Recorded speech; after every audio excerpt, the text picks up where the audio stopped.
আসসালামু আলাইকুম রহমতুল্লাহ। আশা করি সবাই ভালো আছেন। আমি আল্লাহর রহমতে ভালো আছি। আজকে যাচ্ছি আমরা কিছু ভাই বন্ধু মিলে বাগেরহাটের ষাট গম্বুজ মসজিদ এবং দরগা মাজারে ঘোরার জন্য। তো আমরা বিকেলবেলা রওনা দিছি, আইসা ষাট গম্বুজে সন্ধ্যাবেলা পৌঁছেছি। যাই হোক, তারপরে ষাট গম্বুজের পরে দরগা মাজারেও ঘুরতে গেলাম। ওখান থেকে একটা হোটেলে উঠলাম খাবার জন্য। চুই জেলার গরু গোশ খাওয়াবে নাকি, ওদিকে জুবাইর হে কইতেছে কই খাবার দিচ্ছে না কেন।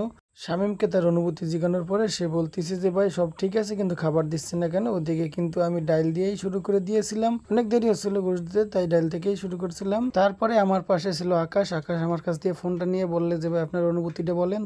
আমি বললাম বাগেরহাটে যেহেতু সুইজেল গরু গোশ আছে আর এটা খাবো না, এটা হয়। তারপরে কথা বলতে বলতে সুইজেলের গরু গোশ দিয়ে দিল। তো আমি ওদেরকে জিজ্ঞাসা করতেছিলাম এটা কি সুইজেল আসলে, এই না কোনো লাঠি লুঠি। তো এই সুযোগে বলে রাখতেছি ভাই, যদি ভিডিওগুলো ভালো লাগে অবশ্যই লাইক কমেন্ট এবং শেয়ার করে দিবেন। আমার প্রত্যেকটা ভিডিও আপনারা দেখবেন, আপনারা সবাই আমাদের বেশি বেশি সাপোর্ট করবেন, তাইলে আমি বেশি বেশি করে নতুন ভিডিও ছাড়বো। খাইতে খাইতে একবারই গোশ খাই ফেলছি। তারপরে বাগেরহাটের সেই ভাইরাল চায়ের দোকানে দুধ চাও খেলাম। আসলে এই জায়গায় দুধ চাটা অনেক মজাদার এবং সুস্বাদু। যাই হোক, কথা বলতে বলতে তারপরে বাসার দিকে রওনা হয়ে গেলাম। সবাই ভালো থাকবেন। আসসালামু আলাইকুম।